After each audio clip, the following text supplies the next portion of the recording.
Hello, good evening, and welcome to another program on Become a Better Man platform. Welcome to another episode of Become a Better Man. My name is Tunde Disu, and it's a privilege and an honor for me to have you on this program today. Today, we're going to continue where we stopped last week. Remember, last week we started looking at how to handle difficult and unreasonable people. How to handle difficult and unreasonable people. And we can all relate to this because we have them in our lives, and maybe we are even the difficult and the unreasonable people obviously in other people's lives. So it is a common situation with all of us. So I think it is just appropriate for us to all look at it, to all be given the opportunity to know more about it so that we can handle it better and in the process become better men and better women. I want to welcome Rita George from Netherlands, Annex Immobile from Nigeria. Thank you all for joining me. It is a privilege to have you on this program. Quickly, let's go through just a quick recap of what we talked about last week, since today's program is a continuation of what we did last week. You remember we started talking about who are these difficult and unreasonable people? Who are they? And I said, please, before you start thinking, oh, I know that, oh yes, that guy in the office, oh, that man in my neighborhood, oh, that. Before you start thinking of all those people, grab a mirror. Look in the mirror and see who is in that mirror, because that person in the mirror might just be, probably is the difficult and the unreasonable person. So you want to start with looking at yourself and see where you are. What will others in your life, what will other people in your relationships, what would they say about you? Would they classify you? Would they categorize you? Would they describe you as being a difficult and unreasonable person? Now, I know you're going to say, no, I'm a good person. I'm the best thing. Rightly so. But the truth is this. Let's ask somebody else. Let us ask somebody else. Let us hear what they say about you. Because being difficult and being unreasonable sometimes, or in most cases for that matter, is not based on where you are. It is more or less based on what the other person, the person at the receiving end of your actions, of your words, of your attitude, of your behaviors, of your views and your opinions. Those are the people that can determine or can confirm whether you are a difficult person or not, whether you are reasonable or not, whether you're a friend or not. So being difficult and being unreasonable is a general issue with a lot of us. In fact, I'll go as far as saying it is prevalent amongst all of us. Now, if this sickness or if this issue is so common, it is just more important for us, therefore, to understand what are the principles behind it. Why are people difficult? Why are they unreasonable? Why are they just not normal? Whatever the definition of normal is to you. Why are people just like that? Well, tonight we're going to be visiting that aspect again to see why people are like that and what you and I can do in order for us to have a peaceful life and peaceful experience dealing with, handling, and relating to this category of people that we have come to classify as difficult and unreasonable people. So a quick recap from last week. He said difficult people, they defy logic. That's why we say they are unreasonable. Because you just think, come on, you don't have to be a rocket science to understand this. This is basic, simple human situation, and it doesn't have to be any difficult than it is. But some people, for whatever reason, are just that way inclined. You can never get a straight one with them. You can never understand where they're coming from, where they're going, what their viewpoint is. And they are up and down like a yo-yo. And these people, they make life difficult. They cause stress. And we talked about being exposed to constant, never-ending stress is a very bad thing. It's bad news for your health, for your mental faculty, for your whole being, because stress has a tendency to affect not just your health, but even your ability to function, your ability to be productive, your ability to be effective, your ability to be efficient. Stress will just paralyze and neutralize all this in your life. So it is difficult dealing with difficult people. It is challenging. I used the analogy last week of it's like learning a new language or a foreign language.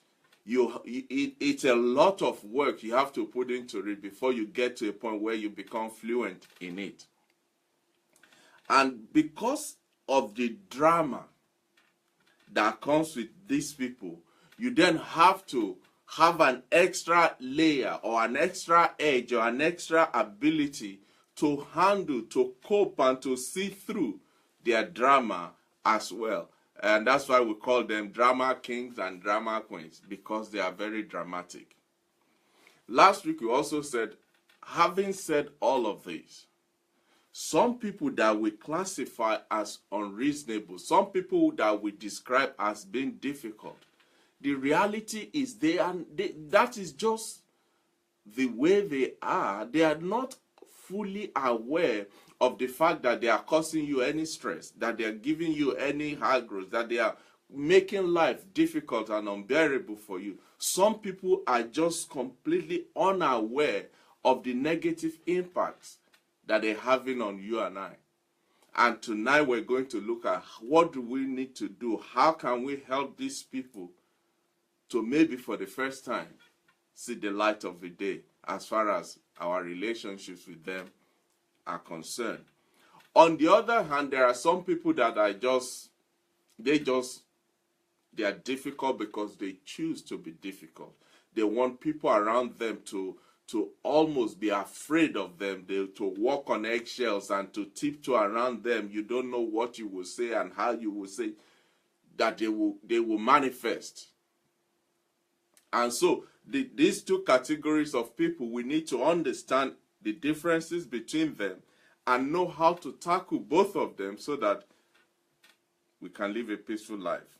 Either way, either they are unaware or they are deliberate, both parties, both sides, they create unnecessary complexity to life.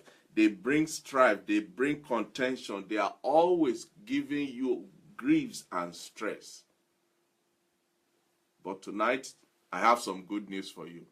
We're going to look at these people and identify who they are, where they are, how they operate, but more than that, how to deal with them, how to handle them, how to manage them, how to relate to them, how to bring them into the reality of what they are doing or how they are doing it.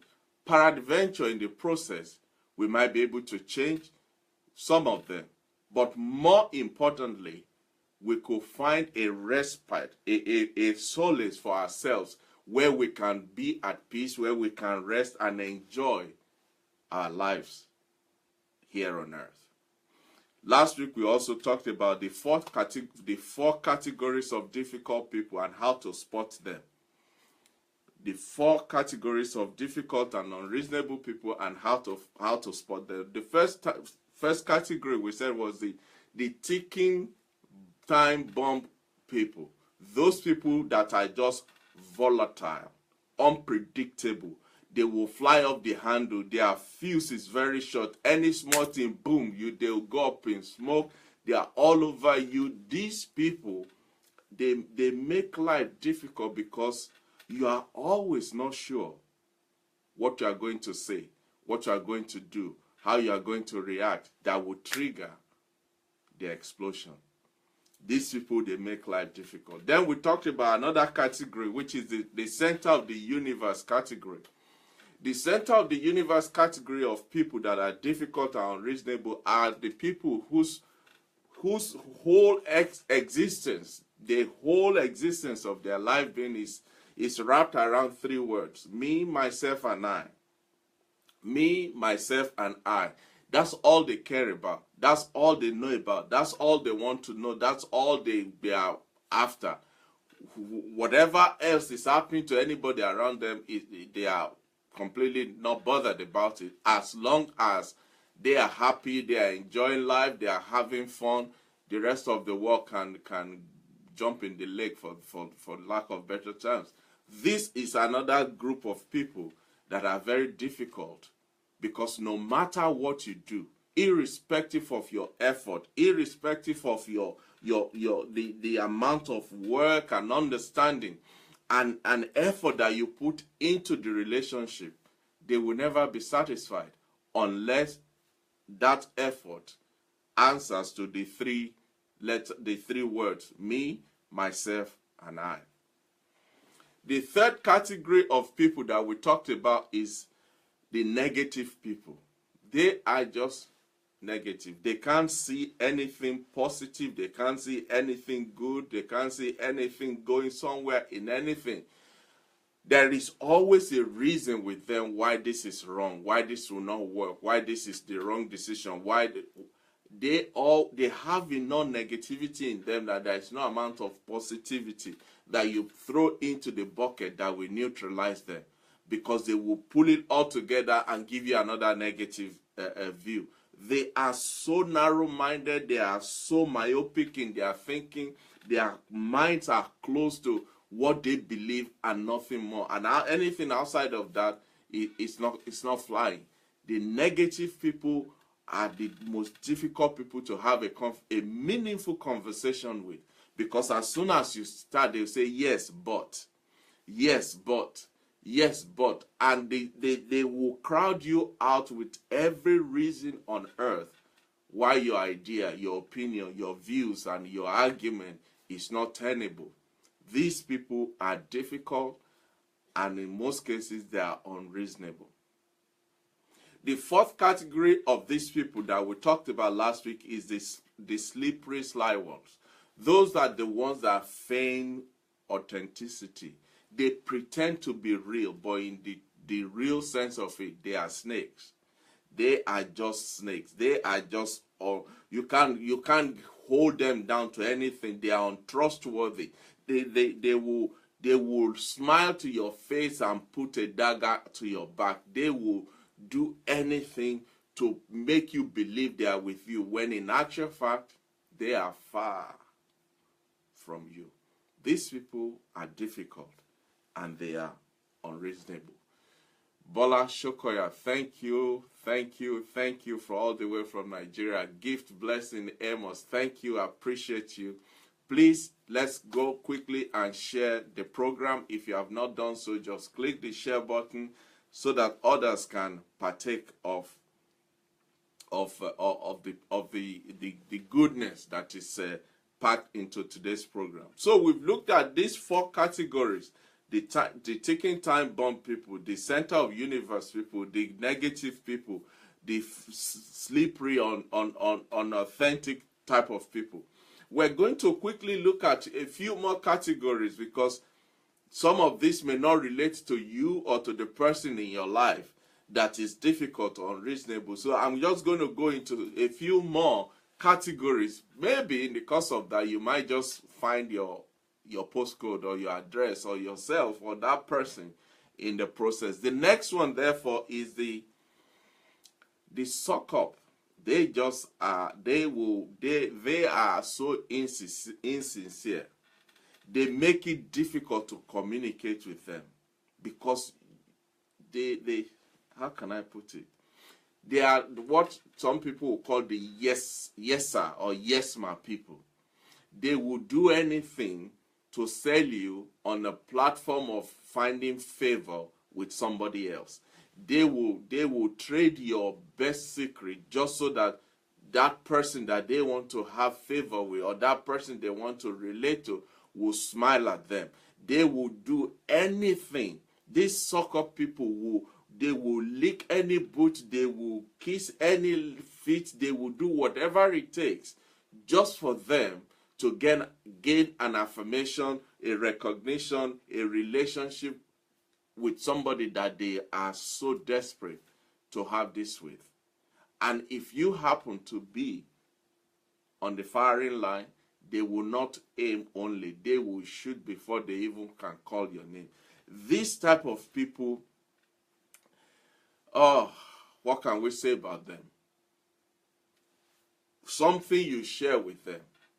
Maybe the secret of your life. Maybe just what you are going through in your life. And here is a person that you call your friend, that you call your colleague, or your neighbor, or your family, your spouse, your children, whatever category they are.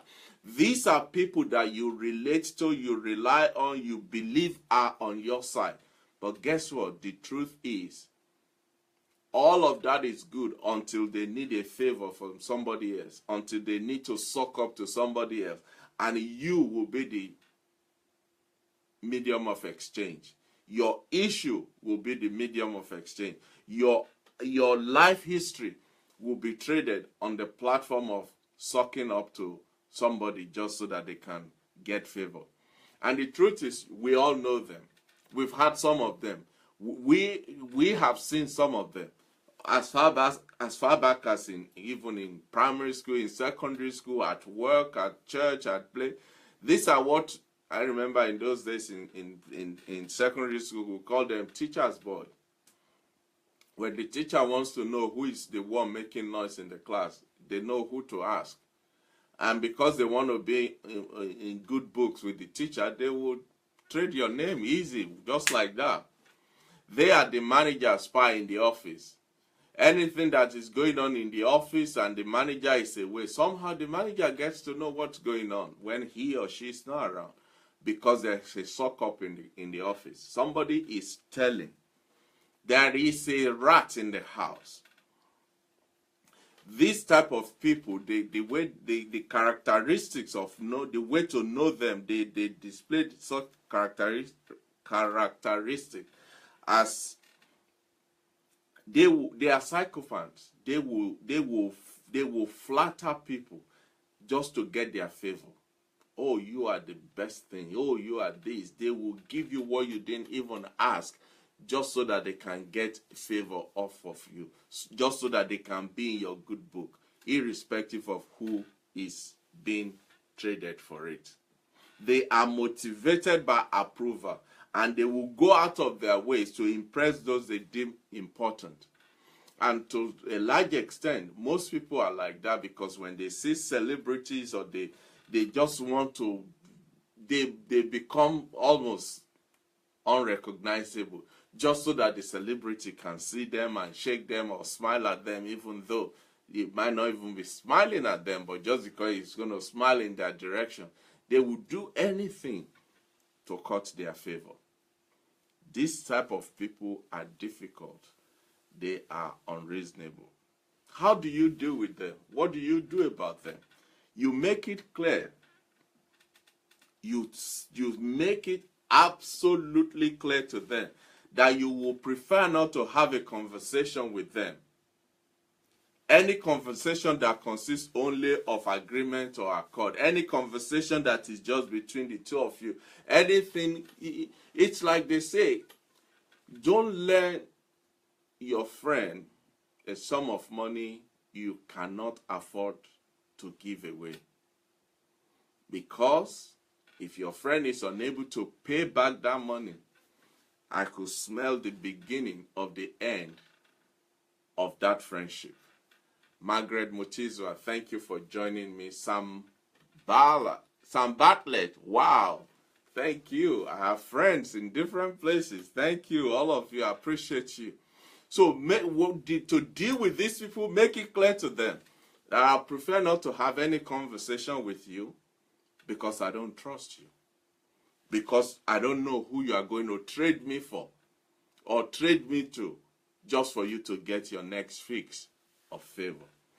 The next category of difficult and unreasonable people, ladies and gentlemen, this group is called the oblivious group. The oblivious group. They exist in their own reality. They are living in a foreign cuckoo land. As far as they are concerned, the whole world is in a bubble and they are in the center of that bubble. These people, they are, I don't even know how to describe it. They live in a world that is not recognized by anybody else.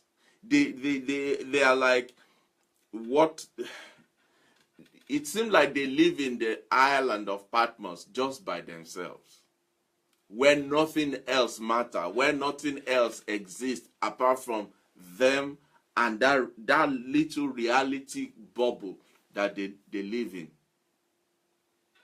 These people will never address real issues because it's not in that reality. They are not. It is not in their reality. It's not in their thought patterns. They can't relate to it because it's not within that bubble that they've created and call it reality. So you can't discuss real issues with them. They will rather distract from the clarity needed for constructive conversation. They perpetually and continuously, they just float. They just hang out there. They are just in a world of their own. So any effort to bring them back to the land of the living is like trying to wake up a 6-month dead person from the mortuary. They just can't relate to you. They can't understand. And because in most cases, these are the people you have to either live with, work with, play with, go to church with, relate to. And yet, they are aliens. And guess what? They think you are alien too. They think you are the problem. Have you seen a madman saying to all the sane people, say, you are mad, you are mad?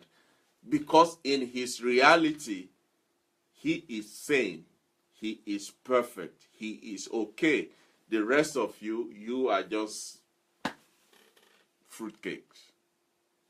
This set of people, this is another group of people that are difficult and unreasonable when it comes to relationships. How do you identify them? They are, in most cases, dreamers. They are not just dreamers because they are not dreaming even in reality. They are worse than that because they are even in denial of the fact that they are living in that cuckoo land, in that bubble. They can't. Please help me. I don't know if you know anybody like this, or maybe you have a case in point of somebody like this in your life. Just share it with us. Just tell me if I'm exaggerating or making it bigger than it is. It is. Let us know what you think.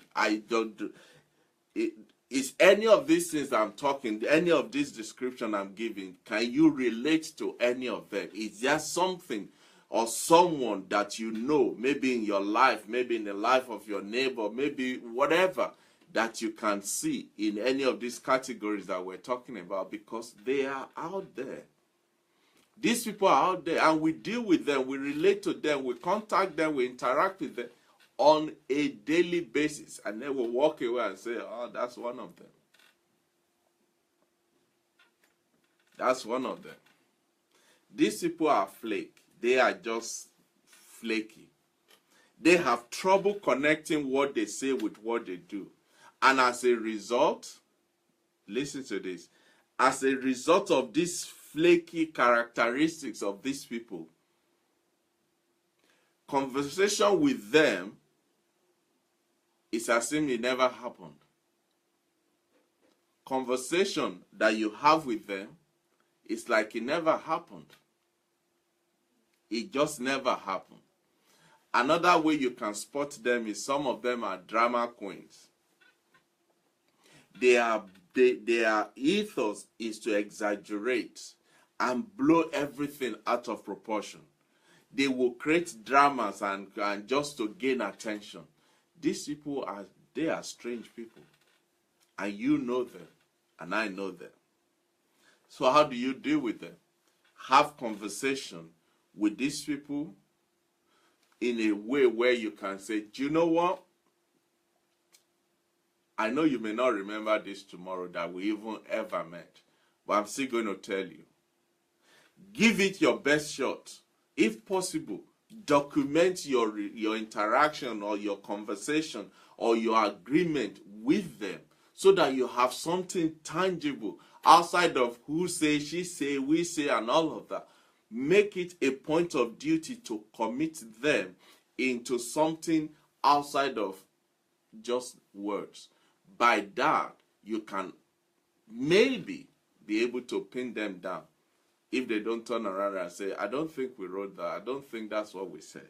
May God help you as you deal with these people. Hi, Lisa. Thank you for joining. Another group of people that are difficult and unreasonable is the juveniles. The juveniles. Now, when I say juveniles, I'm not talking of toddlers. I'm not talking of teenagers. I'm not talking of children. I'm talking of adults. And you know them. I'm talking of kids trapped in adult bodies. They have a tendency to drain energy out of you. They will sap every ounce of energy out of you. Because there's a level of expectation that you have that somebody at that level, at that age, at that position, at that office should have an exhibit and demonstrate. And then you look at that, your expectation, with the reality on hand, and you're thinking, anybody home? Because the two are not just connecting. They will drain energy out of you, not just physical energy, but emotional energy. They will drain your emotions. They sap energy. They waste your time. They turn everything upside down wherever they are, with whoever they are. As far as they're concerned, everywhere is a daycare center where they can just have fun as children. How do you identify this group of people? Number one, they are blamers. They never accept responsibilities for anything or everything. Even for the smallest of things, they will not accept responsibility. Oh, no, it's not me. Me? No, it's not me. They will find reason to blame somebody else. Isn't that just like children? Have you seen two children playing? And then something happens, say, who did that? And just the two of them in the room, this has happened, and the two of them say, it's not me, it's him. And the other say, no, it's not me, it's her. These are childish attitude. Unfortunately, we have adults who exhibit such attitude. Some of them, the way to identify them is that they are always whinging. They are always whining. They are always grumbling. They are always complaining. They are always having an issue. They will complain about anything and everything and put all the two together. They are always whining about something. You can't really get any sense out of them because they are adults. Sorry, they are children, kids in adult bodies. Some of them, they will give excuse for anything. They will make excuse for everything. And before you can even challenge them on that excuse, they are already putting up a defensive front. They are already justifying why that is before you can even have the chance to question the excuse they put in forward. Some of them are just spoiled brat, as they call them. They are just, they have been over pampered by somebody who didn't love them and they thought the person loved them, and now they're not good for themselves or good for anybody else. How do you deal with these people? How do you deal with these people? You point out specifically what is childish about their behavior. You explain to them, if possible, in a childlike manner, and express your amazement, your total bewilderment, your surprise, and the shock of shock that somebody in their position, somebody with their responsibilities, somebody with their level and expected maturity can be displaying such childish and childlike attitude. Because for some of them, nobody has taken the time to say it to them and say it to them until they get the message.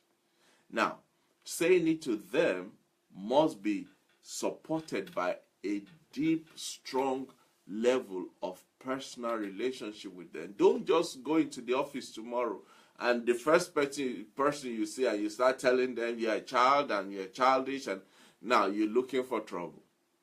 You are looking for trouble. Thank you, Ndidi Onora. Thank you, Ojo Adesua. Thank you all for joining me. So this is how you handle this type of people.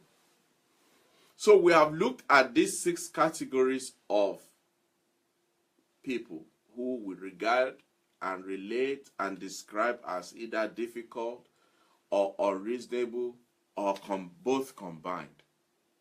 Having said all of this, having said all and described this and tried to help you to identify and relate to this, there's something I'd also would like us to consider.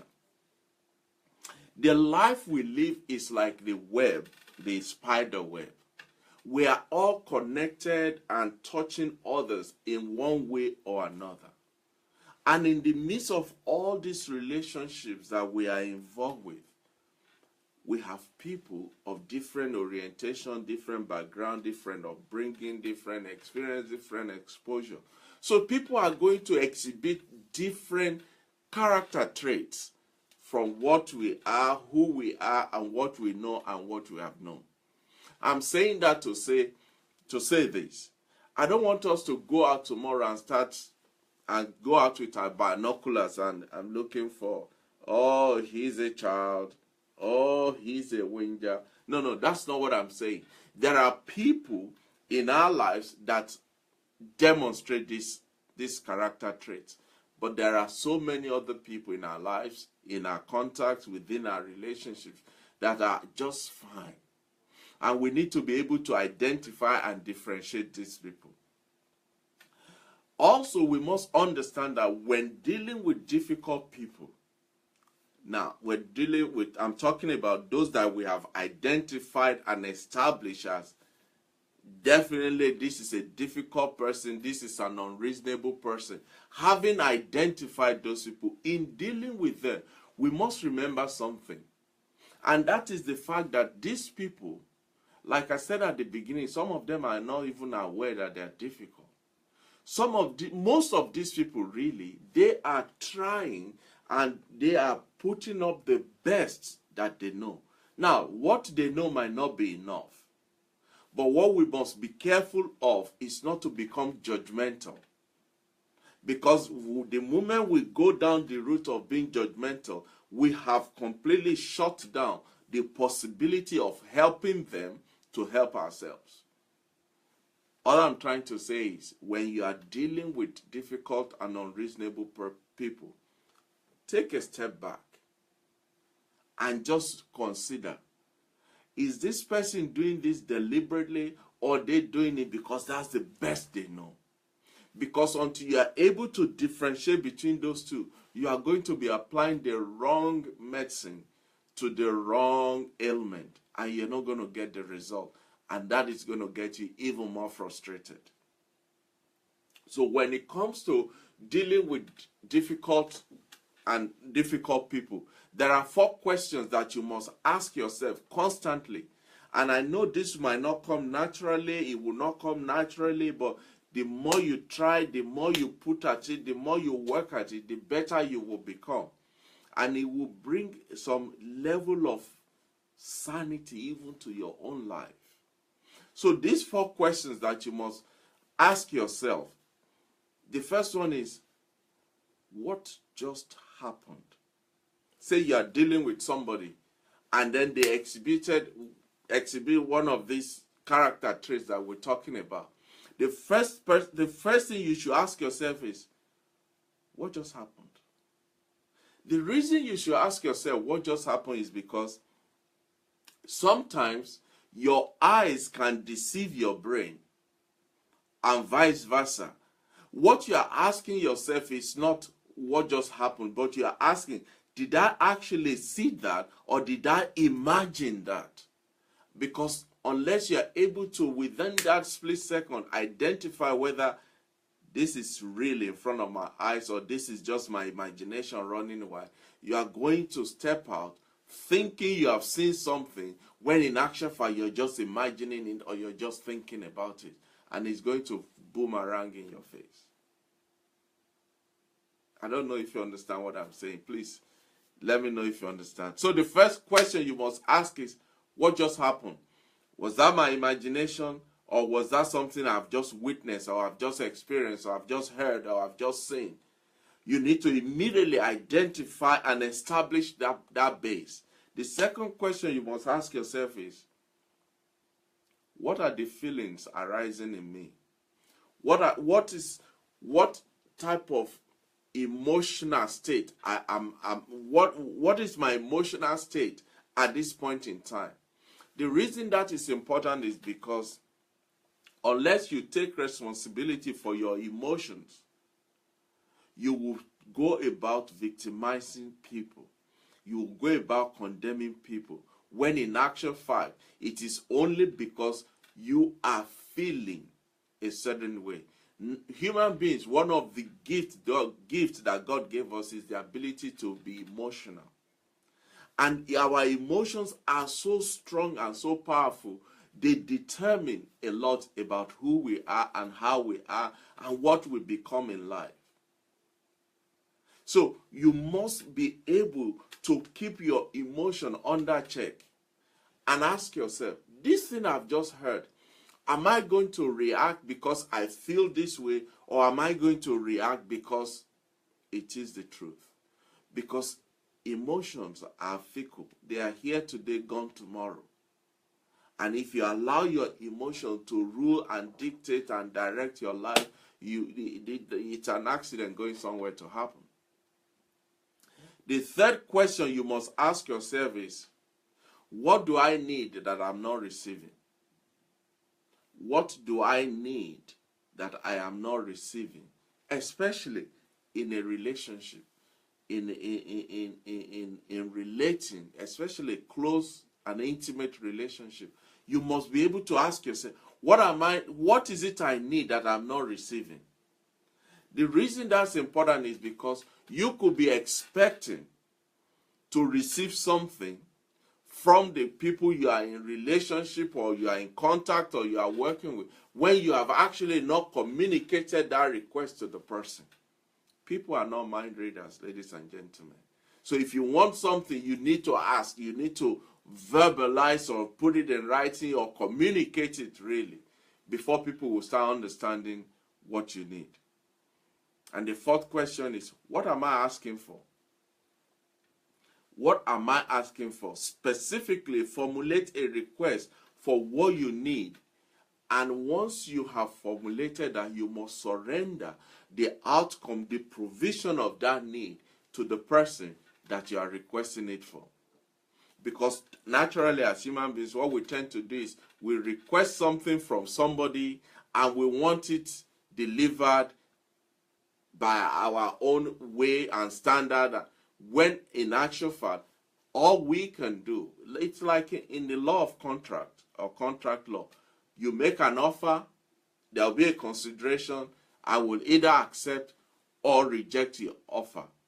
It's the same thing here. If you are asking for something, the rights The power that you have is the power to ask. The power that I have is the power to deliver. You can't have the power to ask and the power to deliver. It's not going to work.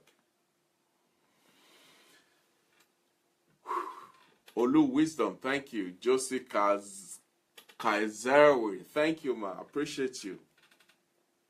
So, having established this, what are some of the general ways now? This is just general. This is now for everybody. This is irrespective of what category they belong to. This is what you do. You see, before I go into that, I need to make this crucial point. When it comes to dealing with difficult and unreasonable people, there are two-pronged approach. There are two ways to deal with them in order for it to be effective. The first way is for you to be in charge of yourself. Take responsibility for your person, for your position, for your life, for your existence, for your peace.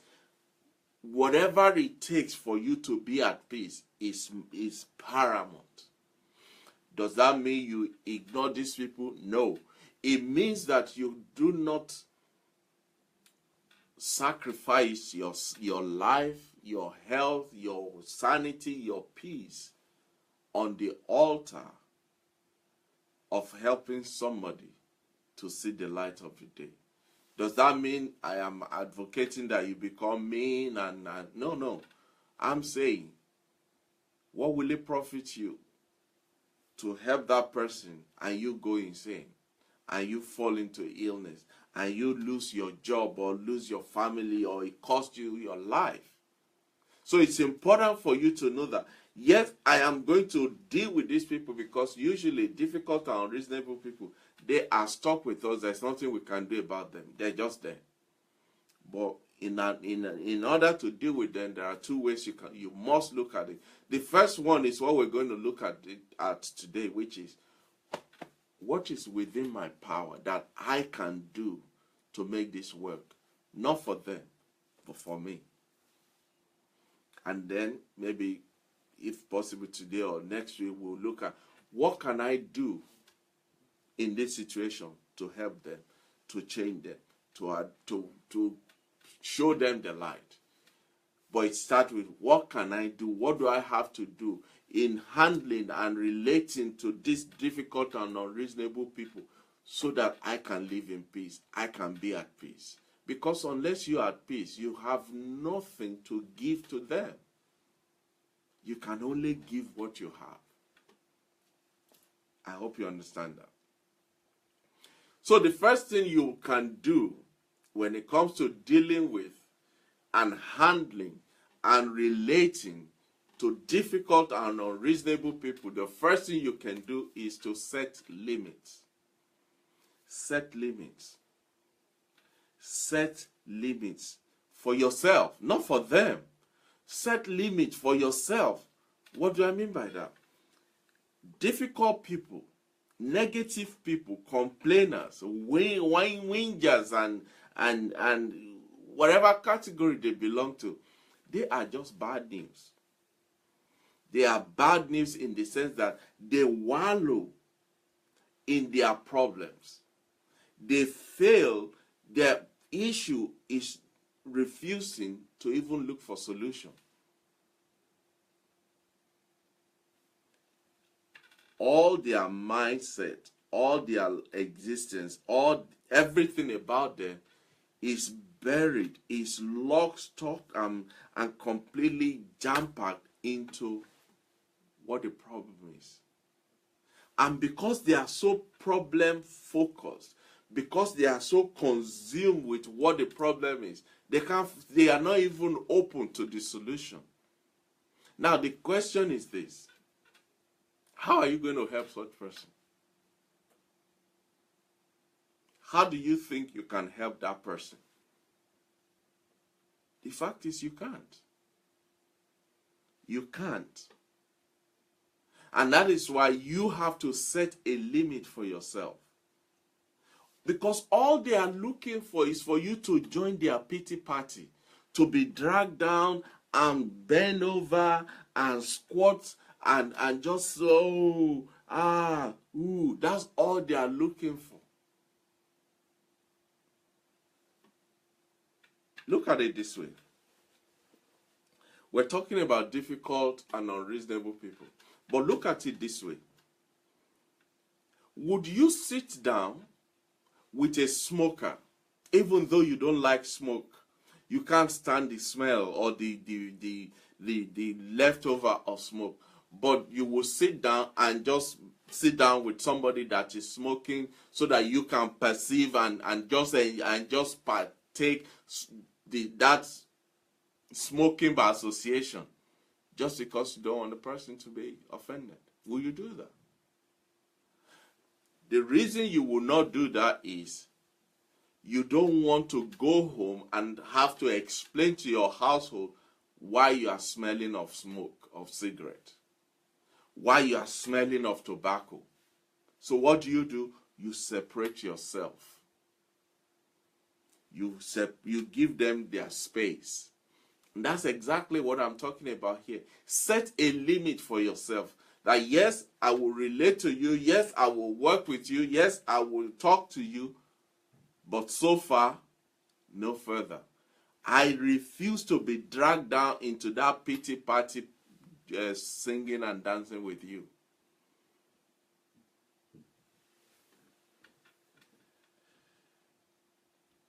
Set a limit for yourself. Not for them. For yourself. This is the catch in this. This is the catch. There is a fine line between being sympathetic and getting sucked into somebody's negativity and the emotional downward spiral. There's a fine line. And unless you have a limit, unless you have a line, unless you have a demarcation that you have set, you will cross that line before you can say good morning. And it's going to take the grace of God to bring you back. So don't feel pressured. Every time the phone rings and it's them, don't feel the need and the pressure to always sit on the phone. Oh, yeah, okay, really? Wow. Are you joking me? Do you really? Even though you don't want to be on the phone, you don't want to listen to that same story that you've heard 1,500 times. That same story, you don't want to listen to it. What do? Set a limit, not for them, for yourself. This time, it's not about them, it's about you. And you will only give what you have. And if you don't have sanity, guess what? You're going to give insanity to an insane person. So the first thing is set a limit. The second thing you can do is to rise above it. Rise above their negativity, their complaining and whatever. Difficult people will drive you crazy because their behavior is very irrational. We've established that from last week and for earlier today. Their behavior is irrational, it's illogical, it's illogic. You can't just reason with it. They are so way out there, you're just thinking, what do we need to reel you back in? Because of that knowledge, that these people are just very irrational in their thinking, in their attitude, in their response, in their views and all of that. Because you have established that, what do? You rise above it. You rise above it. Because if you don't, they will drag you and suck you into their emotional situation. And before you know it, the Bible talks about bad morals corrupt good character. Before you know it, an element of that will start to rub off on you, and you will start to exhibit that. And before you know it, you have become the problem and unreasonable person to somebody else. the more irrational and off base someone is, the easier it should be for you to remove yourself from their traps, because you can see it, because you can recognize it. Then don't let them drag you into it, because once you're in that prison, they'll lock the door and throw the key into the sea. How do you do that? First thing, don't play the emotional game with them. You won't win. Do not play an emotional game with them. You will not win it. You will not win it. Yes, Rita said their behavior can be very irritating. Once you smell that, once you know that, you don't hate the person, but you owe it to yourself to be sane. So distance yourself from their emotional entanglement. Distance yourself. Number two, be aware of your own emotions. Your own emotional state, be aware of it. Maintain an emotional distance that requires awareness, that you have to be aware of, to say, yeah, this is, it's getting on my, I am beginning to feel like, I think I am going down the road of this pity party show. Immediately pull yourself back. Pull the brake on yourself. Rise above it. And unless you know where your own emotional gauge is, unless you can ascertain and determine the level that you are emotionally, it will be too far before you realize it. Number two, because you don't know where you are, these people are so clever. They know the right button to press. They know the right word to say. They know the right time to shed crocodile tears. And boom, they got ya.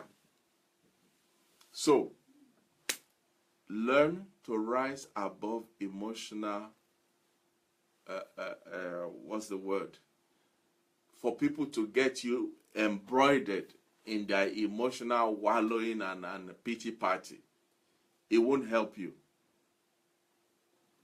And if you must, if at the end of all of this you still feel it is your God-given responsibility to straighten these people out, which in most cases or in some cases will be the situation. I'm not disputing that, I'm not despising that, but before you get into that, take the time out and put yourself in a position where you are ready to invest that amount of emotion, energy, resources, and time.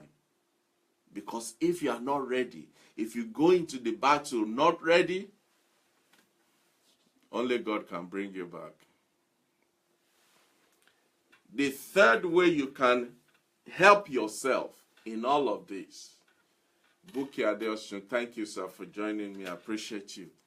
The third way you can help yourself, remember, we're looking at how to handle these people, but first by putting yourself in a place where you are when you are ready, when you are equipped, when you are prepared to help somebody. Because if you are not, guess what? If you try to help a man that is drowning in the river and you don't know how to approach him, he's taking you down with him. He's taking you down with him. And that's the truth. Establish boundaries is another thing you can do for yourself. Establish boundaries.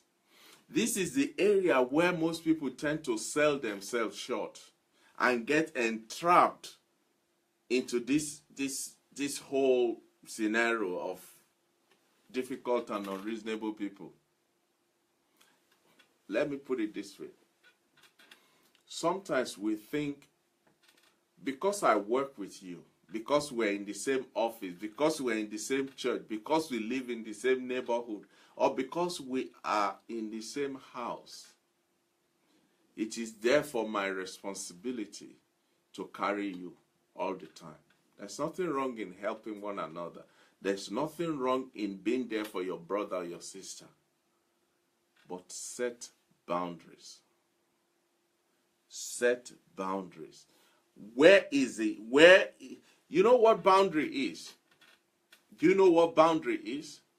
Boundary is a physical or an erection, an establishment or a substance that keeps what is inside safe and keep what is outside from coming inside. That's what boundary is. Just like the four walls of your house, it's a boundary. For those of you within the house, it keeps you safe. For those of them outside of the house, it stops them from coming into the house.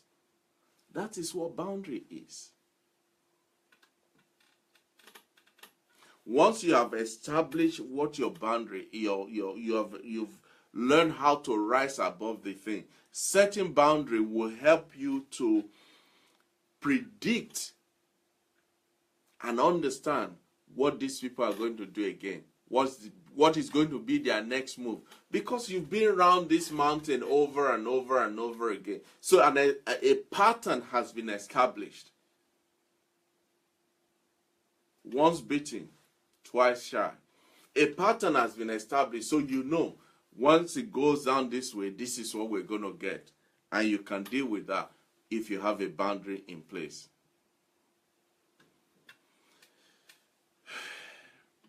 Usually, though, when you have boundaries established, these people are clever enough to know that you have established boundaries now. And guess what? They're going to try to push the boundaries. They're going to try and test your resolve. How committed, how dedicated, how completely sold out are you to this boundaries? They will push it, they will knock it, they will shake it, they will give you a reason why that boundary should be either taken down or lowered. But it's for your own sake to maintain your ground. Another way you can deal with it for yourself, for your own sake, is pick your fight. Pick your fight. Don't die in the battle. Don't die in the fight. Those who can't choose between when to fight and when to run. Bob Marley said, "He who fights and run away, he lives to fight another day." Know when to say, "Do you know what? I've had enough of this. I think I'm going to call it a day now. I think this is not going anywhere. The best thing for me is to walk away from this. I think we're not making any headway. I think the best thing for me and for you is to stop talking about this." Does that mean you cave in, or call it what you like? But what would you rather have? Keep banging your head against the brick wall that's not going anywhere? Or take a step back and strategize and think of what is the next way. How else can we tackle this situation? Live to fight another day. Know when to fight and know when to walk away. Another thing you can do is to use your support system. Use your immediate support system. What do I mean by that?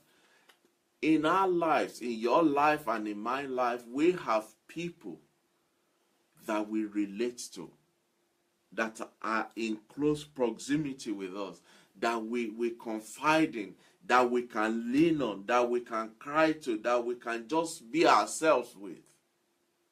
The reason we have these people is not just so that we can chat on the phone.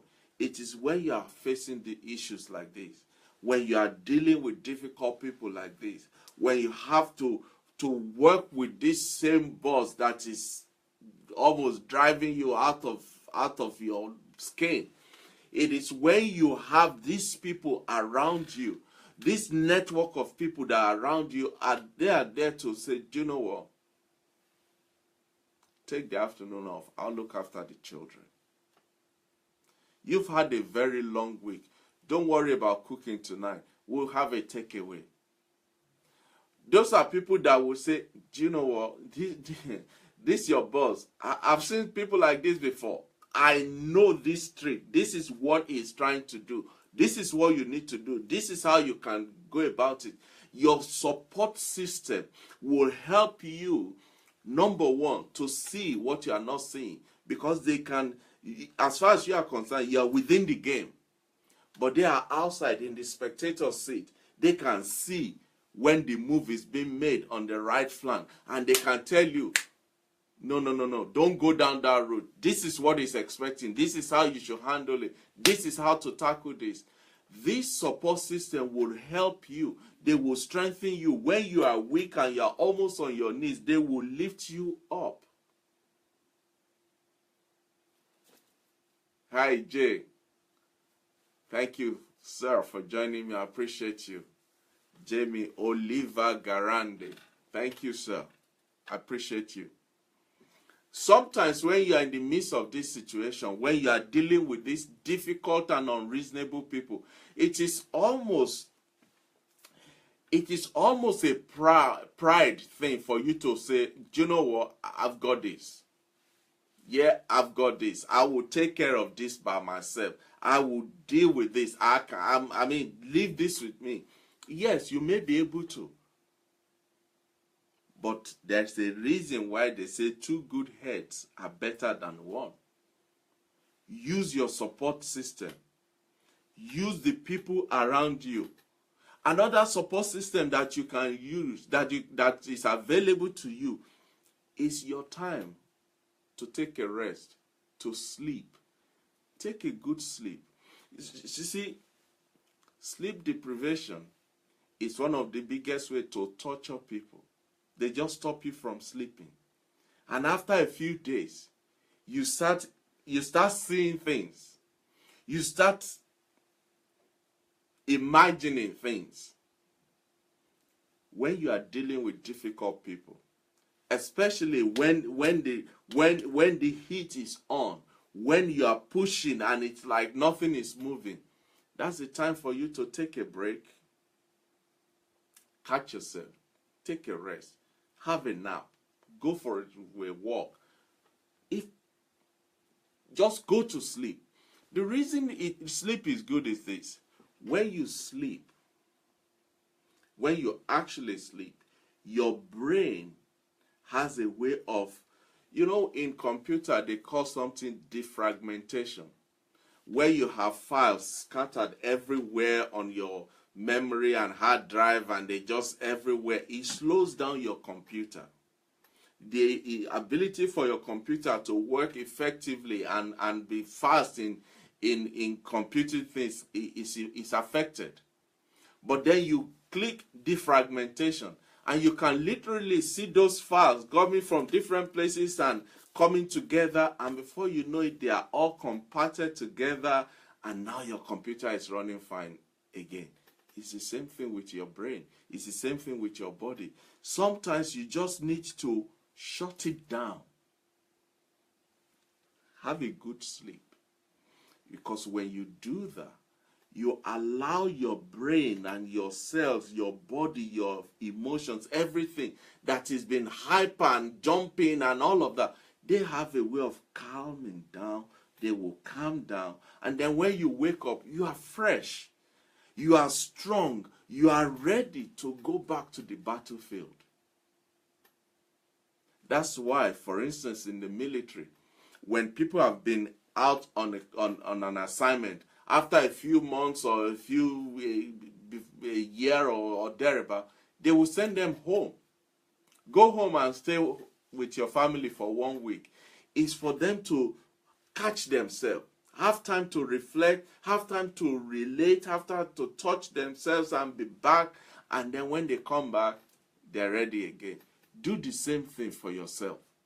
Use your support system in dealing with difficult and unreasonable people. It will help you. Whew, how are we doing? Oh my goodness. Oh my goodness. Right, we've got 2 more. We'll just take these 2 and then we'll close. Hey. Dickness, boss said they just me. Thank you, I appreciate you for joining me. Thank you. Another way to help yourself, remember, we're looking at what can you do to yourself for yourself when you are dealing with difficult and unreasonable people, so that you too can live a life of peace. That is the first aspect. Then maybe next week, because our time is far gone now. I didn't know I've spoken for that long. Maybe next week, because like I said, this particular topic is going to go for as long as it takes for us to milk it for all it's got, because these are things that we deal with every day in our lives, at work, at home, at church, at play, at school, at everywhere. You have these people that are just pain, difficult, unreasonable. You can't just make a sense out of them. And that's what we're looking at. So for this week, we're looking at what can you do for yourself, to yourself, by yourself, so that you can live a peaceful life. It can be in the course of dealing with these people, you too can have some peace.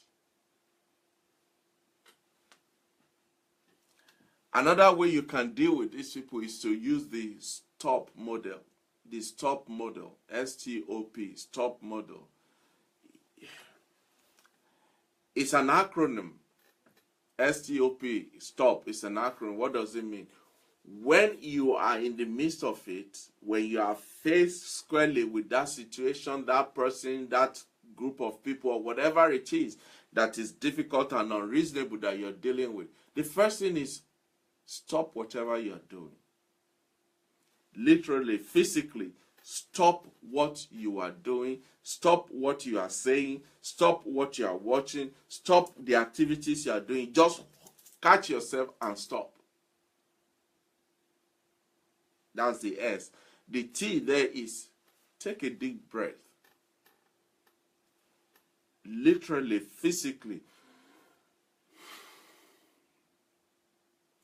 You see, what that does to the body is wonderful. In fact, if you do it now, take a deep breath. Suddenly, your body seems to come together.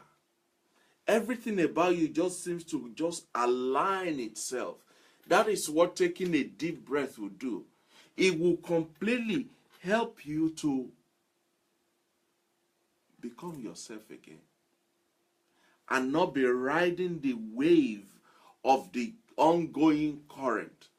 By taking a deep breath, you grab yourself, you hold yourself, you comport yourself. The O in stop means observe how your body feels. Again, I'm coming back to this issue of the state of your emotional being. At every given point in time, it is paramount. It is so important for you to know that you are emotionally sound and stable.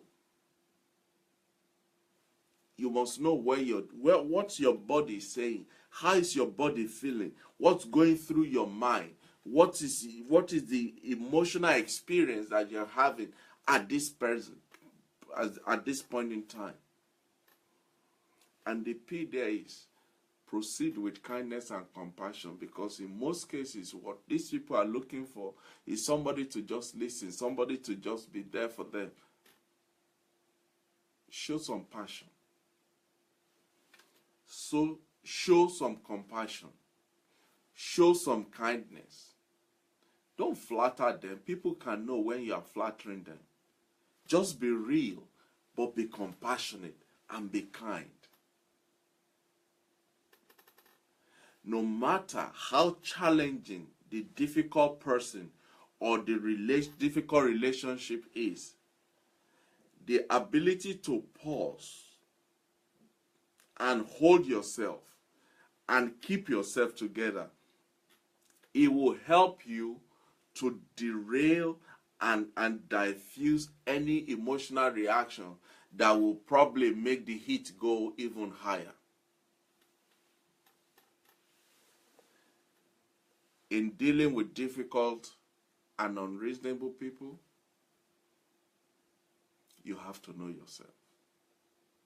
You have to know yourself. You have to understand yourself. You have to study yourself. You have to be able to be together in yourself, because unless you're able to do that, you won't be able to help anybody. So what we have looked at this week on this program today, these are some of the things that you can do and you should do for yourself, to yourself, by yourself, so that you are in a position where you can help somebody else. Difficult people can often draw you into a field of negativity, whining and complaining. Like I said, live to fight another day. Just sometimes you just get up and you walk away. Physically, literally, get up and walk. Just get up and walk away. The reason you must walk away is this. The words in our mouth, once they drop, you can't pick them up again. Once you let it come out, it's gone forever. A toxic exchange can leave you feeling physically depleted and emotionally exhausted. A heated, unnecessary argument and bothering and whatever you want to call it, they have the tendency to physically drain you of energy and exhaust you of your emotions. But if you just get up and walk away, it gives you time to think through, to compose yourself, to balance your emotions. Also, it gives the other person the same opportunity to do the same. Finally, when it comes to dealing with difficult and unreasonable people, you must remember that this is not about winning or losing. It is not about winning or losing. It's about you being able to identify a toxic environment that can not only just damage your spirit, but can wound you and leave you in a state of emotional damage for a long time. For your own sake, for your own peace, for the sake of your own sanity, detach yourself from the situation. Walk away from the situation. Give yourself a breather. Learn when to fight and when to walk away. He who fights and run away, live to fight another day. And trust God. Ultimately, put your trust in God. He is the maker of you and these people. Take it back to Him. Take it back to God in prayer. Take it back to God in your conversation with Him. And you'll be amazed how quickly and how permanently God will step in and resolve the issue. Well, ladies and gentlemen, that's all we have time for today. It has been a great, I've really enjoyed it, and I hope you have enjoyed it too. This topic is big. I said this last week when we started. I said, I'm not going to even put a time scale on it.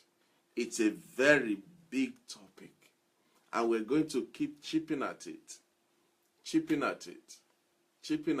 because I know at the end, at the final line, when we cross that final line, you and I are going to look and say, wow, look what we have become.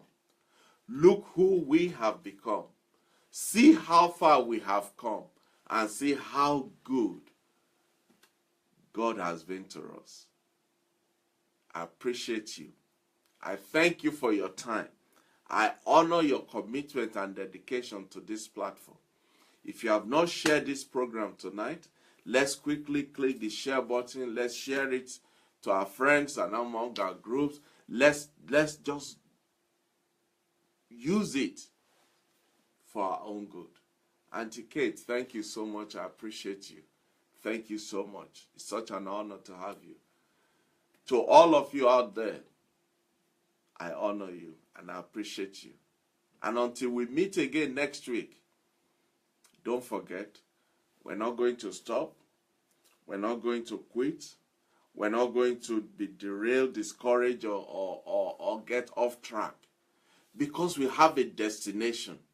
And that destination that we are going for, that we are aiming for, that we are reaching for, is a destination where you and I will look back and everybody will have no choice but to say, surely these are the blessed of the Lord, because we are better men and better women for it. So until next week, this is Tunde Disu saying again, thank you, God bless you, enjoy the rest of your week. See you next week, bye-bye.